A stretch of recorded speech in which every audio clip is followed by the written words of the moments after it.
welcome back to another episode of Revival, a Dungeons & Dragons real play podcast. We're going to pick up right where we left off last time with Geron falling very, very far. Geron, you're going to start falling, and as you're falling, you're just going to hear the voice. Again, you're a side character. You'll fall into obscurity, and no one will remember you. Am I back in the cave? No, you're still falling. Oh. Hey, you're not done yet, dude. I'm assuming that I was falling kind of like in a ragged sort of fashion. I was going to like switch to a darting down motion to go down as fast as I can. Just straight to the bottom? Yeah. Jerry's got to embrace the heel. So, as you go straight down, there's no hurry. This is where you'll be forever. Just give up. I'm going to try and give myself more speed. I like it. I'm just going to try and go as fast as I possibly can. Because I have if I got these time powers, I can feasibly, in this illusion, assume I can push the speed of light. Maybe. Okay. I'm sorry, what? He's trying something. Somewhere in Elias's personal hell, it turns into Jerry explaining science. Yeah. What he's trying to say is fast forward. Yeah. So you just see the faces of Abaddon flit by you, just hurling more pleas to stop, to give up, and they're starting to get more frantic.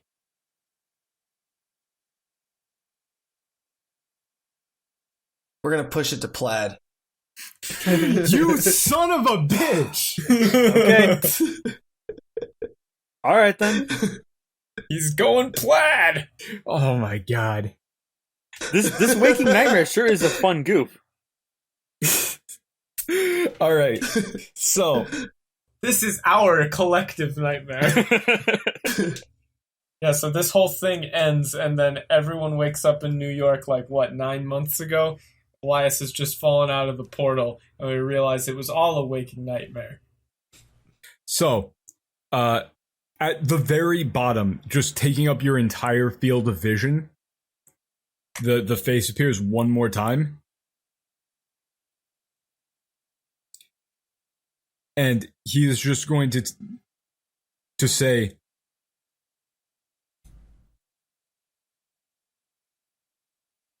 "Who do you think you are to escape your destiny of mediocrity?" I'm the star of my own movie, bitch. All right. Jerry slams face first into the concrete. What would you like to roll for this? You know what? We've used Arcana and Bluff. Let's go with Intimidate. All right. Because he's been getting frantic, so he's getting kind of scared. Here we go. Oh, that's good. That's a 30. All right. So on that, all at once, you're going to light back up. All around you, you're going to just see a massive, filled stadium. The roar of the crowd is just deafening as you light on fire. Just all the way, your skin just melts away to be replaced with pure flame as you crash through this face. Oh, hell yeah. And on that, go back to Elias. Yes. So, you're back in the forests. Yep. You've been sent off to do some field gatherings, some field research. Uh-huh. On some lesser fae. Yeah. The deadline for that paper's coming up. Mm-hmm.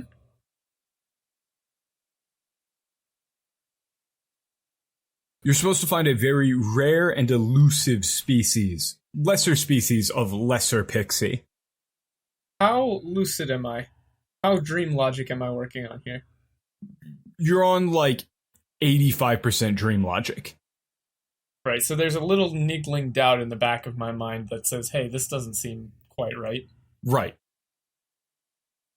So where exactly did those live again? Lesser Fae, Lesser Pixies, they would live in, let me think. So this is Elias's personal hell. So Lesser Pixies would definitely, within this dream logic, live in my house, in the nooks and crannies. Okay. So Back in my childhood home. So you're gonna go back to your childhood home, and why don't you paint me a little quick picture? What does it look like? So what happens is I'm in the middle of a field and I take 2 steps to the left and I'm home. I'm at the front door. Mm-hmm. You know, that's reasonable. I go to the front door and I open it, but all around the edges of my vision it's blurry. It's that dreamlike aura that you get, where if you turn around too fast, everything goes black, but you're still there. So it's a big door.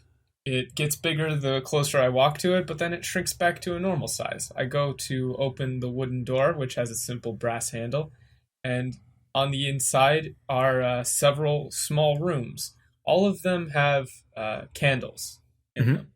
Just simple burning candles. There's no writing implements of any kind except for feather pens. Mm-hmm.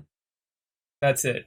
In the kitchen is just like regular food, just like bread, water, simple dishes, all of which is sort of blurry.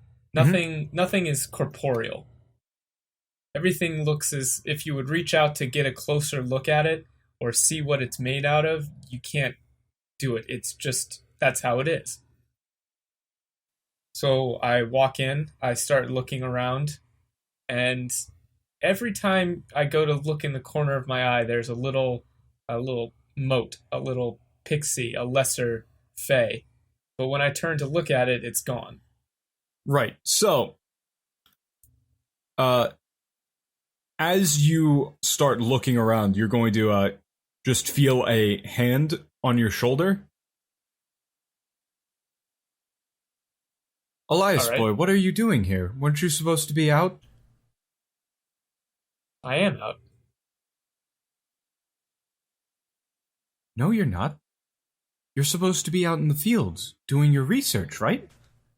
They told me to find the lesser pixies, and that's where they are. They're here. Here? They're in the corners. They're in the nooks and crannies. Elias, what have I told you about falling asleep in class? I start up and my head feels heavy, and I wake up sitting in a desk, and on the chalkboard there's long poems and stanzas written about lesser pixies, which is where that dream that I was in came from, I guess. I haven't been paying attention. Mm-hmm. Well then, Mr. Adelhelm, if you don't have anything better to be doing, why don't you complete the last stanza of this? Come now. Look at the poems. I walk up to the blackboard, and the last stanza includes the detail of where they are to be found. So the scheme of this poem is typical Elvish. It's flowery language. It's like, I don't know, their equivalent of iambic pentameter. Really annoying. Yeah. So you see it, and the last line, of course, tells you where the pixies are found, and clearly they're found in your house. Yeah. So what I do is I walk up to the chalkboard, but I'm gonna reach out with the chalk, but it's heavy. It feels too heavy to be regular chalk. So I'm going to take it and I'm going to just drop it to the ground. And it's going to break into like a lot of pieces. I can't do it. If you didn't know the answer, all you had to do was say so. Ooh. No need to be all dramatic now, is there? Go back to your seat. I don't go back to my seat. I stand there and I turn to face the professor. You turn to face the professor? Yeah. All right. So, who is he, by the way? He doesn't have a face. It's like, it's all blurry. It's like you can't look at it. You can't, define what it is. It's like every teacher you've ever had. Mm-hmm. The more you look at it, the more incomprehensible it becomes. So, the teacher, in a sort of echoey voice, just looks at you, pulls out a small notebook, and starts to write in it. And these are the grade reports. And just says, "Oh, I seem to have forgotten. Here's the results from that midterm." Hands it to you. You got a D. Oh yeah, it's definitely a D because I just copied basically the most basic, version of a poem that you could possibly copy. And when I look at this book, No, the poem is fantastic. The poem is written well. The information is wrong. oh, the details. The details are wrong. This is gonna trigger something because there's no way I would have written a good poem. This is going to hit that 15% of like dream logic breaking down. I'm going to reach into my back pocket and let me see, perception, I guess. Let me see if I can find that knife. Sure. I'll roll perception for that. That's a 30. 30, no, sorry, 28. A 28? Yeah. All right. So you reach in your back pocket, you find the knife. As you look down at the paper, it just looks like nonsense. Yeah. The gibberish. words don't make sense. It's pure gibberish. But you're still 100% sure that you wrote this. Yeah, so what I'm going to do is I'm going to take the knife and I'm going to just drag it on the chalkboard, making like the most ear-wrenching noise possible. So, on that, you're going to immediately remember, oh, that's where those Fae live. And that's one of the things that they hate. Yeah, so I would assume they're going to start swarming out of the chalkboard. They're going to swarm in. And your thought right when you wake back up back at home is, I should have studied more. So fast forward, it's several weeks later, right? You're at home. The big tests are over. And your parents are looking down at you very disappointed. You're not going to be able to make it into the biology program. I don't like this. I start trying to explain that it doesn't make any sense that written history and poetry should have anything to do with entrance into the biology program. But, Elias, your scores in biology were the lowest. See, now that's going to trigger that 15% again. I'm going to look at the notes and the grade reports that I got for biology. And I'm going to specifically try to focus on what's in there.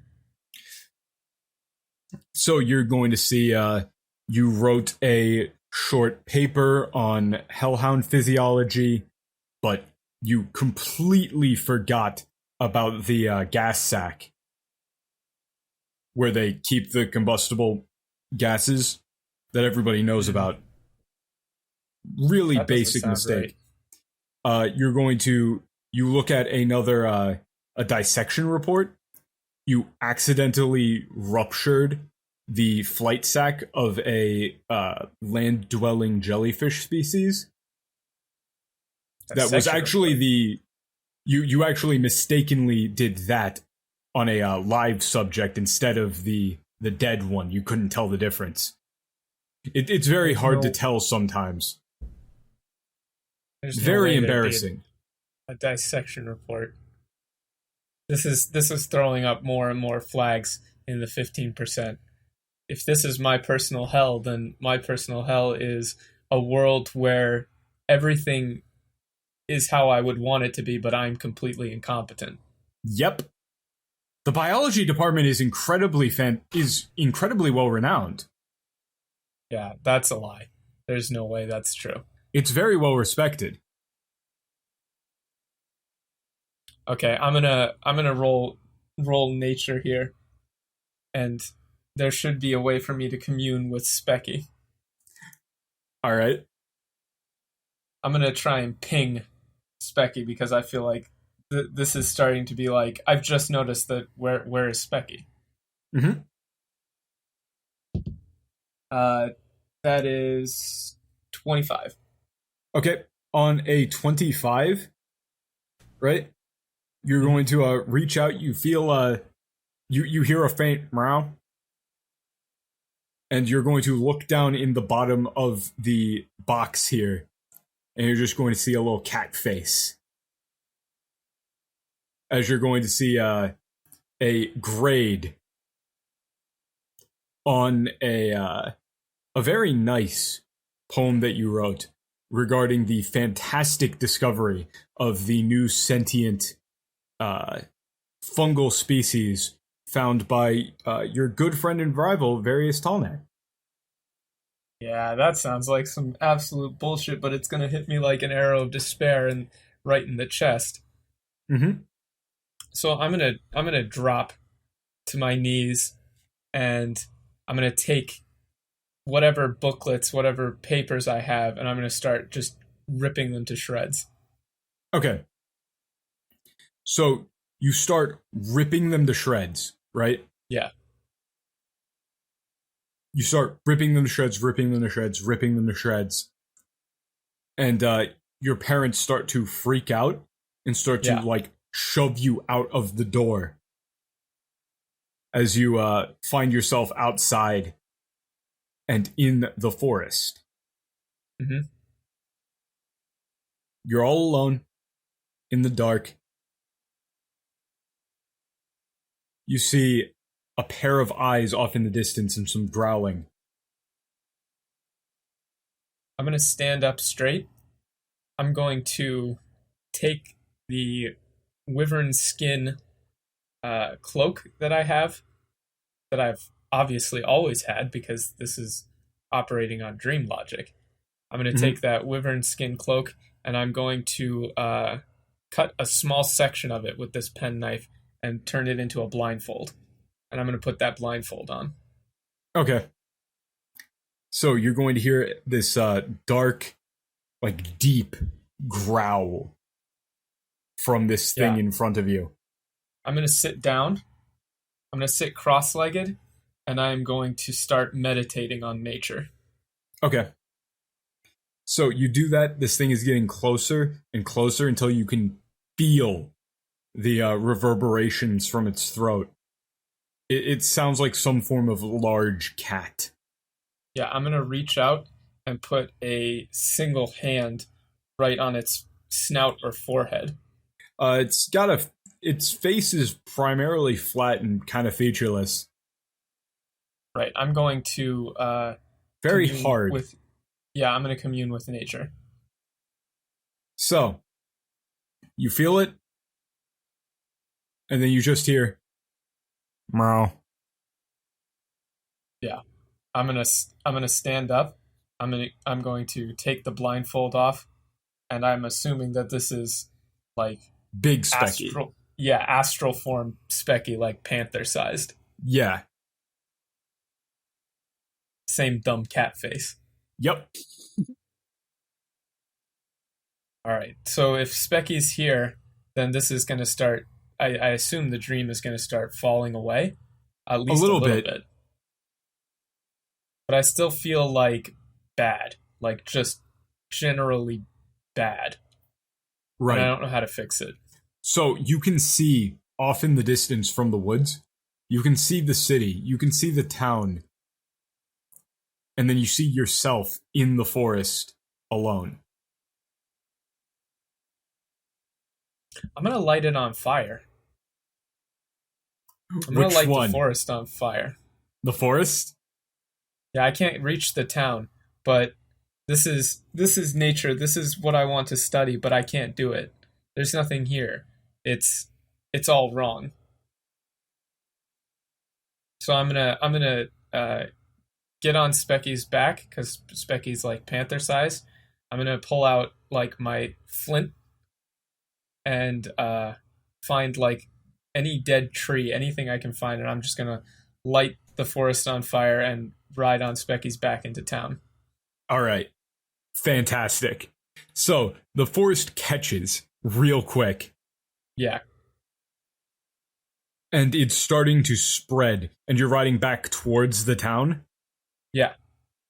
All right. So as you break out of the forest on Specky's back, we're going to switch over to Patton.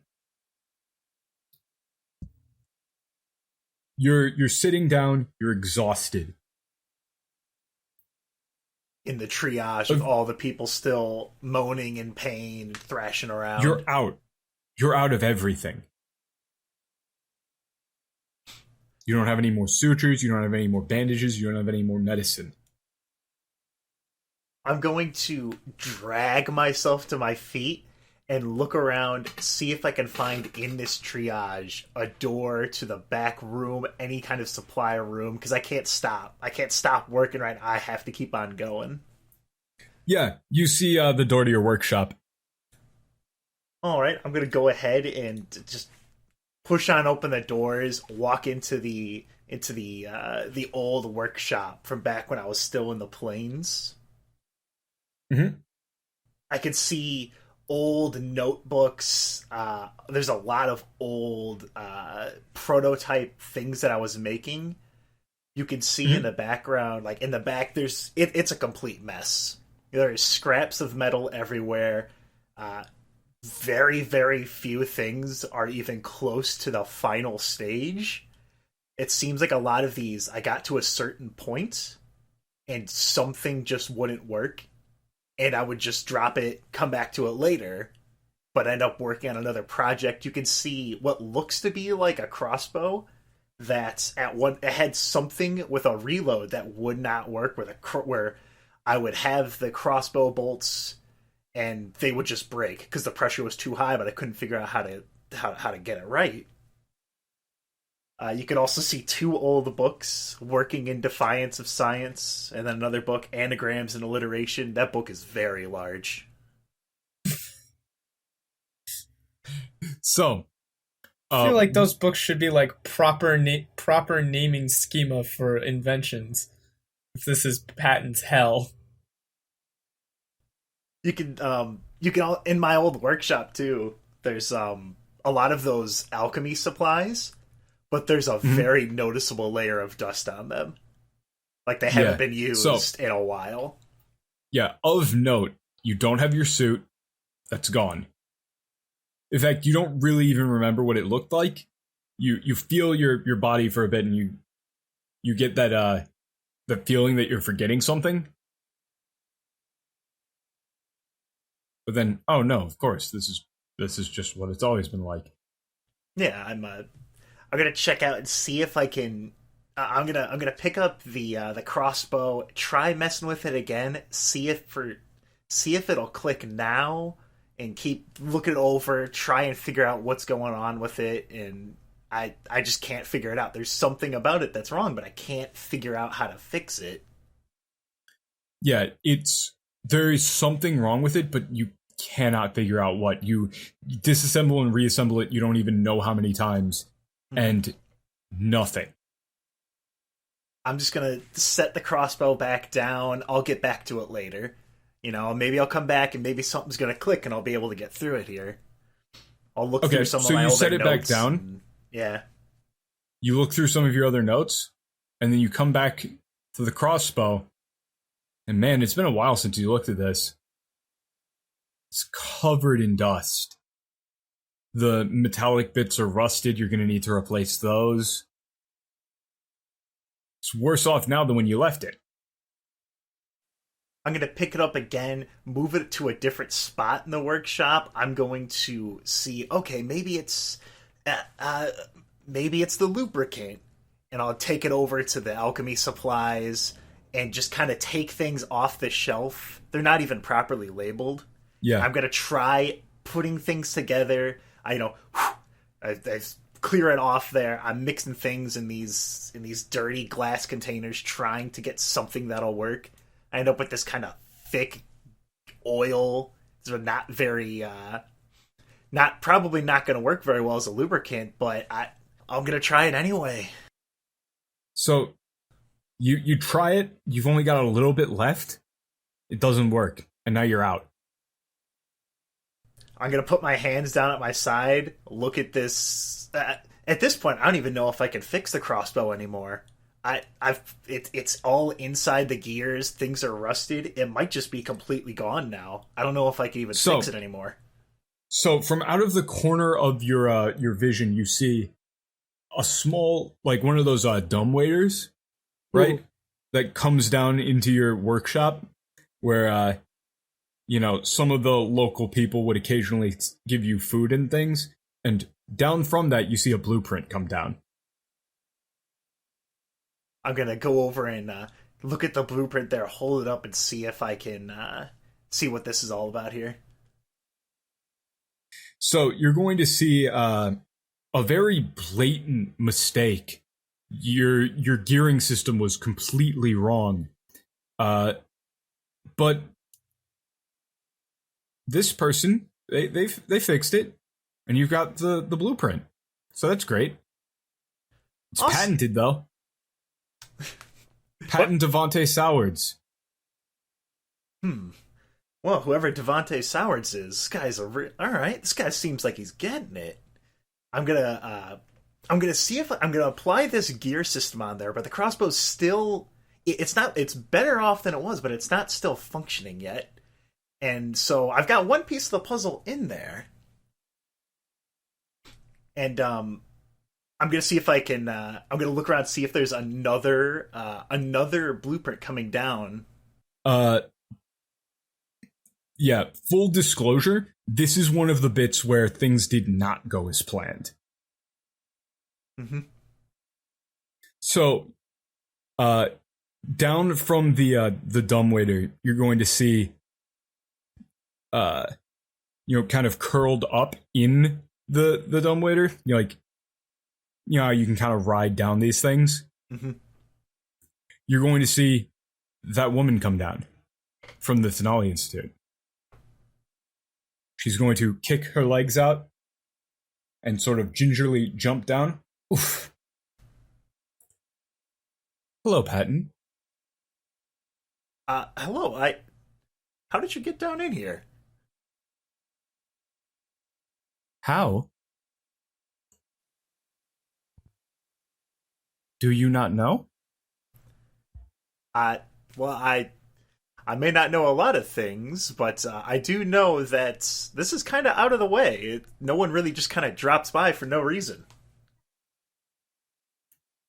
Drops by, but we're always here. As she's going to walk closer to you, and you're going to see the face kind of shift into first an older man's face, then a younger woman's face, then to a rather large, sort of square-jawed man. And it's just going to say, "We're waiting for you, Patton." And it's going to vanish. Whoa. Then in front of you, you're going to see a door. Alright, I'll go ahead and I will grab my half-finished crossbow to take it with me and continue and go ahead and go through this door here.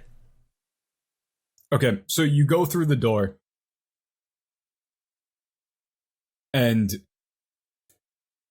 so here, let me cut back so I can explain for you guys. This is a point in the recording for you guys where Patton does actually genuinely stare off into space and go blank.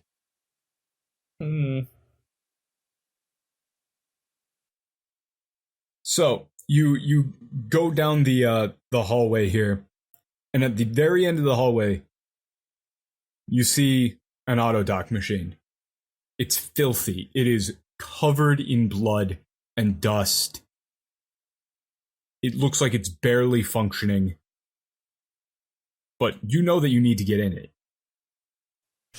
I'm gonna go ahead and slowly approach it, look at it, just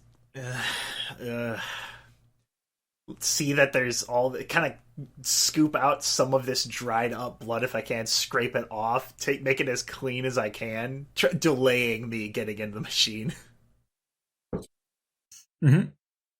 So, as you're delaying, you're going to see the connection cable move on its own and just slam itself into the back of your neck.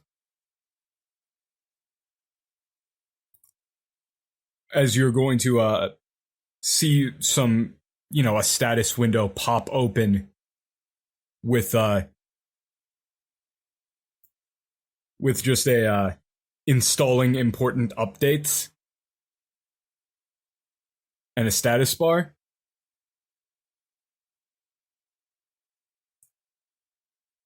And you're going to hear, "Isn't it nice to be back?" I guess it is. It is nice to be able to think clearly. Just remember, you're nothing without us. That's now that's not entirely true. I have my own workshop. No, I've hold got my own. I've got. Didn't you see all those great things I had working on in the workshop? They weren't done yet. All ideas borrowed from minds greater than yours. And so what? So what if they're borrowed from someone else? Why does it matter where the ideas come from? All that really matters is that they're out there. If it didn't matter, why do you put so much stock in what is yours, as opposed to what is not? Well, way I see it, if I make something and people know about it, they know that it's safe, it's reliable, and that it works. So you're just going to see flashback visions to various crashed cars, explosions, electrocutions. Now, every single one of those was popping up in the video feed. They were patent pending. Are you trying to argue legalese on this? Every single one of those, it's prototypes upon prototypes, all working towards one grand finale. When you find what that grand finale is, please inform us ahead of time. The way that I see it is maybe I'm not good enough to make these on my own. Maybe I have to rely on shortcuts or cheating or using someone else's basis or filling in the gaps. But so what? So what? As long as I can make something that makes the world better or works to help someone in need, it doesn't matter if it's 100% my idea. So this whole time when Patton has been doing this, he blanks off into nowhere and he seems to be talking to somebody. Like, he is saying all of these things out loud. And as the lights come back on in the eyes in his suit, you're just going to see, as you sort of come back to reality a little bit, you're going to see a small chat status window that says, "We are in need of help. And also, we hope this was useful to you." And the screen was, now it's finally done. It'll blink, have that picture of the Raven, Dr. Patton's patent pending logo there. So my eyes kind of flash back on. And it says, "Update complete." So, you see that, and it is very clear that whatever software or whatever is in Patton's suit just tried to help with the scene setting. Patton's going to jot this down in the important journal. That one has an exclamation mark on it. Yes. And am I still in the workshop there? Am I still near that triage? I need to get back there. I need to help those dudes. As you see that, as the chat window is now flashing on your screen, and your little icon comes up, update complete, you find yourself sitting at the base of the cave, on the outside of the cave, as we go back to John. So, John, you're holding Lazarus, right? You're standing on this cliff precipice.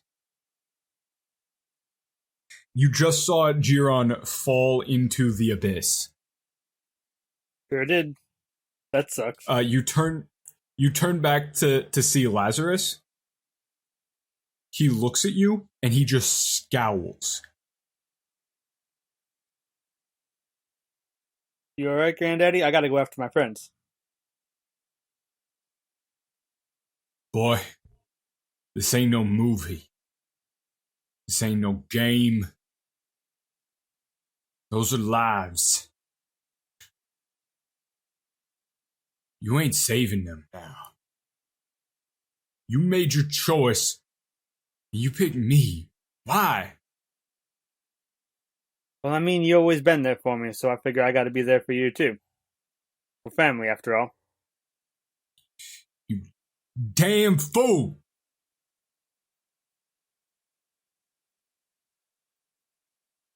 They trusted you. I'm an old man. I've done my time here. Well, you're just gonna keep me along here just to suffer more? That was my chance. When are you gonna grow up? I'll save them too, Granddaddy. Just you watch. No, you won't. He's gone. Don't you get it? You can't take back what you do. You can't put a bullet back in a gun. You can't bring a life back. I'm still gonna jump off the cliff and try to save them. All right. So, you're just going to jump off of the cliff? I'll be back, Granddaddy. And I'm gonna hop off and attempt to save my friends, who are still, I assume, screaming at the bottom of the cliff, kind of below some abyss. Yeah, you hear the faint voices, but then you hear them stop. One by one, you hear them stop.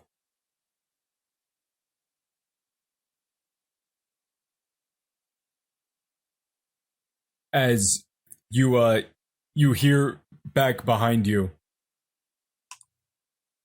Don't matter how many movies you watch.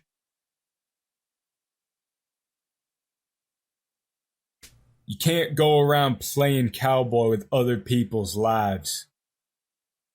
Oh, they ain't gone. They can't be. Wait, what did you say? They ain't gone. They can't be. Ah, I see. My bad. What did it sound like I said? Yeah. I literal gibberish. I didn't understand a word. I see my accent has improved. Yeah. Unintelligible. You can't do that to people who live in the South. Right? Quote unquote people. Damn it, Dad. That's fucked up. That's Okay. fucked up. Since we're laughing, So, you can't put a bullet back in a gun. Yes, you can. I reload my guns all the time. you motherfucker. That's a different bullet. You know, I'm still jumping off the cliff, though. There's no way these guys are dead. I have to go save them. They're gone. Someday we're all gonna be. Someday I'm gonna be. Where will you be then? Still running around without a purpose?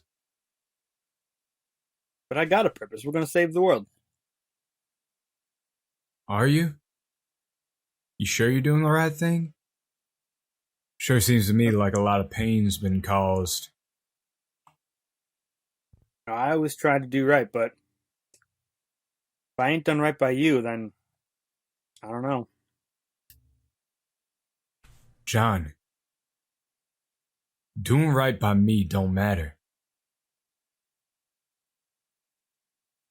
You keep looking back at me, you're gonna miss what's in front of you.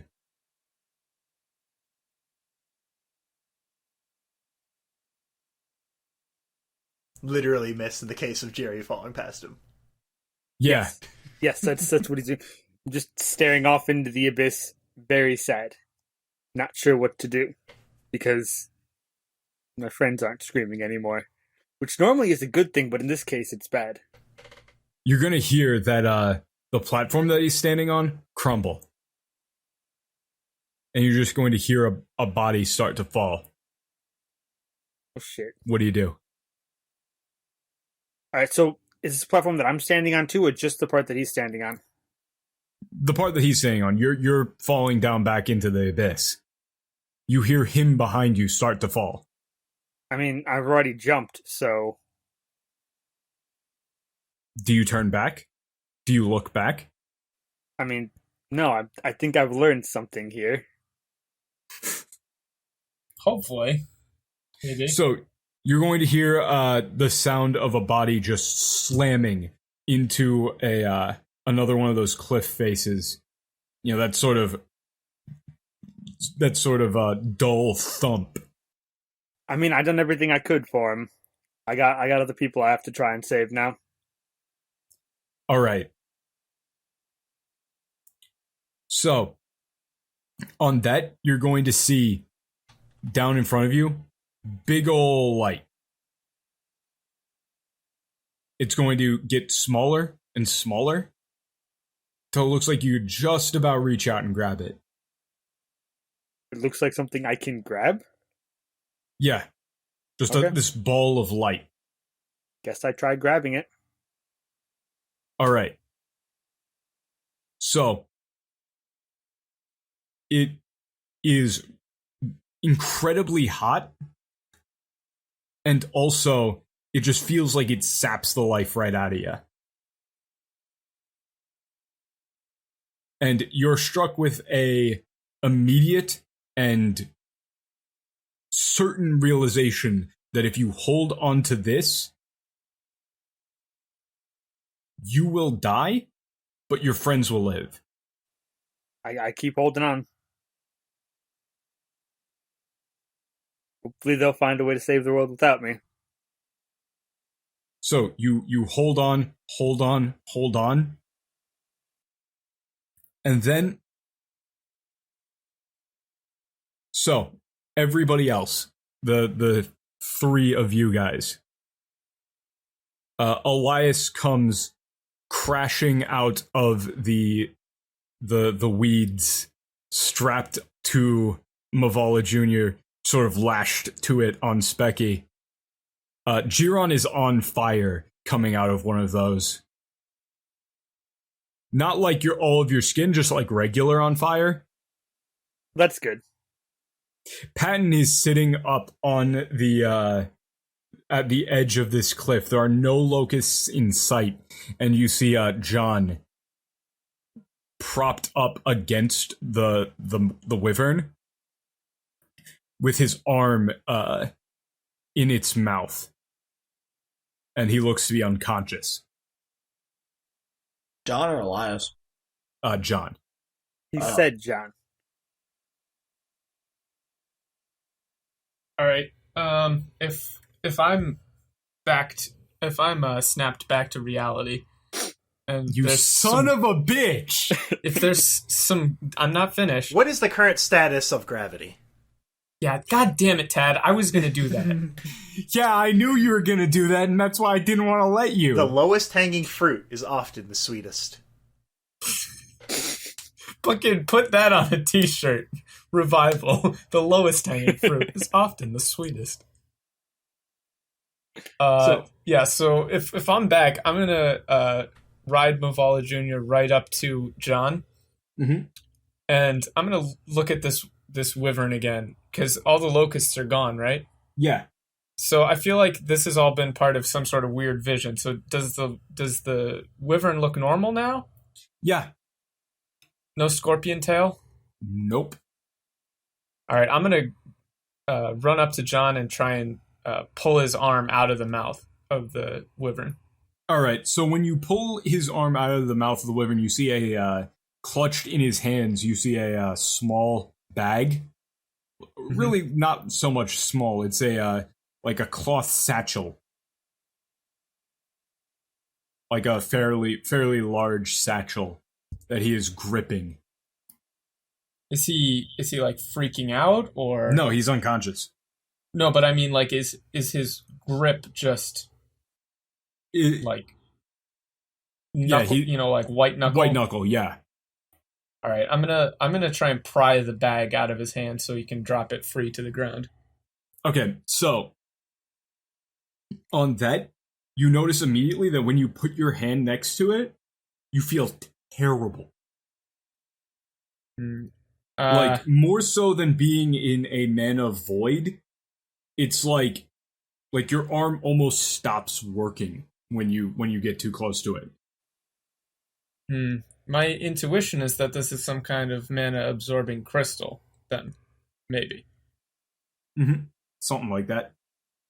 All right, it seems to be a bag of a powder of some kind.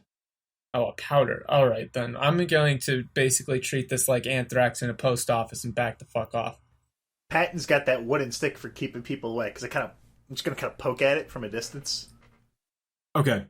We're going to try and get John's hand off of the bag. Mm-hmm. Trying to... Okay.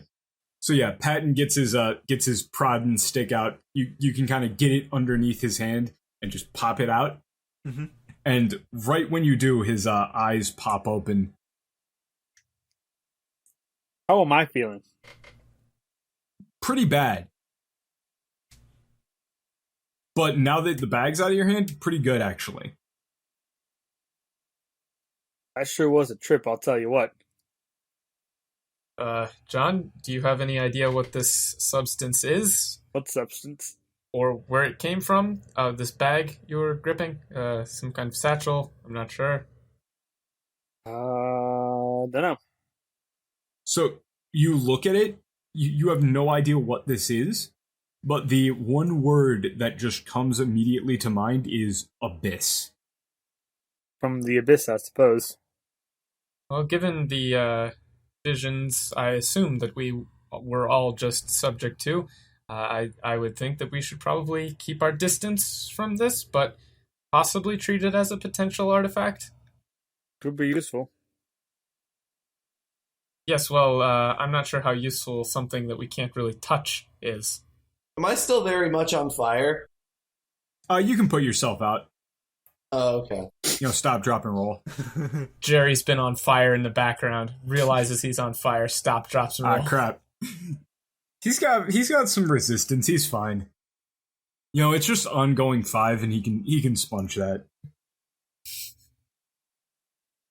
So, you look at it, and it's kind of got this little light shimmer to it, sort of like it sucks in light. Oh, that's good. It's like a little mini curvature black hole effect. Oh, that's cool. Yeah, that's good. That's safe. Right? So, from out of the thistles so from out of the thistles, you're going to see... I have an idea, though. What?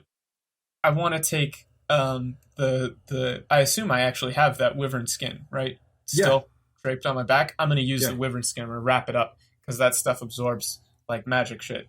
Yep. I'm going to like grab the bag real quick, toss it like knapsack style, tie it up in the wyvern skin. Oh, here, it's a better idea. Make it like a hobo bindle. Here, use this stick. Yeah, like that. Use the stick. Wooden stick for keeping black hole powder away. You're going to see from out of the thistles there, a man comes walking out. And he's just going to describe the man. He looks to be in his mid-40s.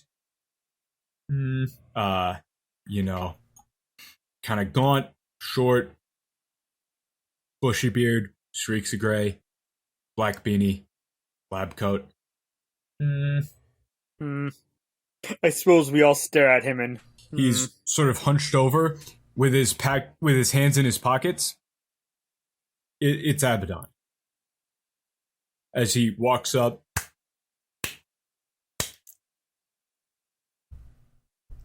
I'll be taking that.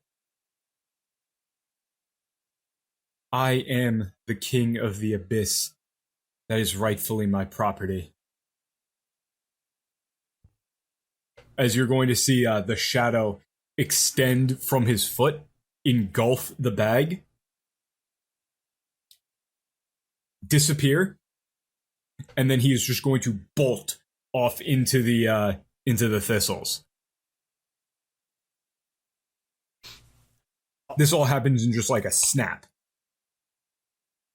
Patton will kind of see that dude's running out there and try and take a shot with the crossbow to try and ignite some of the plants in front of him, see if I might be able to slow him down or something.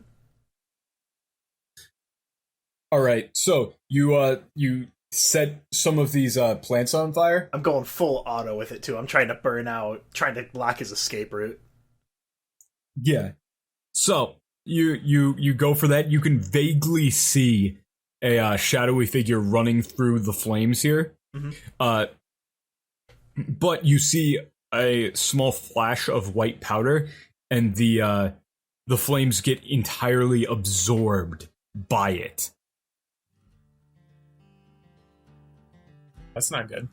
So, this is going to be a skills challenge. Yowza. As you need to hunt down Abaddon. Alright, so we roll for our initiative then. Yeah, but I mean, it's 3 a.m. Oh yeah, that's true. Oh man, that's pretty good. I'm gonna do something cool. I've gotta pee really bad. Speaking of peeing really bad, that was Dungeons and Dragons, a revival real play podcast. I almost didn't identify that as wrong. Right? You could make the argument that there were in fact 4 dungeons in this episode. And a wyvern's a kind of dragon, so I think we finally... It's like a half dragon. Yeah. This is the closest that it has been to literally Dungeons and Dragons. So says I. No, it's not. The first episode is, because that has a literal dragon in it. Shut the fuck up. Wow, okay, hostility. Yeah. How dare you speak to me, Michael? My name's Tad, and I do D&D math as Dr. Patton Nordstrom. You can find the podcast on YouTube, iTunes, Google Play, on Twitter at LMTYA PD, on the website, which is LMTYA.com. You can find links to all that good shit on there. Send emails to the show for Jerry to answer it. Let me tell you about at gmail.com. That's let me tell you about 3 T's, because otherwise it wouldn't fit. And Matt. I'm Matt. I play Jerry. You can find me on Twitter at LMTYA Matt. And you can also find me on iTunes on The Sweet Life of Matt and Kody. That's Kody with a K, because he's weird like that. And Tim. Hi, I'm Tim. I play John. You can find me on our Discord. Come talk to us on Discord. And one woe is past, and behold, there come 2 woes more hereafter. Whoa! Speaking of woe, Dan. Hey, what's up? Hey, people. I'm Dan. I'm the... Hey, people. Yeah. The Dungeon Master. You can find me on the Let Me Tell You About Discord, in the Revival channel. Please come talk to us. You know, if you got a game that's going down the drain, tell you what's wrong. That happens often. Oof. Why are all of my players killing each other? You can also find me on Twitch at twitch.tv/bro_operatives, where I play video games, co-op video games, fighting games, stuff like that, with my brother Michael. Take it away. Oh, that's me. I play Elias, who is hopefully becoming cooler as time goes on and not just really lame. I killed a wyvern. I'm just putting that out there. Like, single-handedly. Nobody else did shit. Yeah, but you're also, like, an atheist. Everyone says it. Is that He's true? got a fedora. Shut up. Shut up. You can find me also on the Discord. Sometimes I'm also on Twitter at PoltFan69. Just don't fucking bother. It's not a big deal. It's all in Japanese. I stream on Twitch with Daniel too. That's, he's the DM. It's cool times. Thanks for listening and, watching and shit. We appreciate it. Yeah. We love all of our viewers. And with that, we'll go ahead and we'll end this episode of Revival, a Dungeons & Dragons real play podcast. See you guys next time.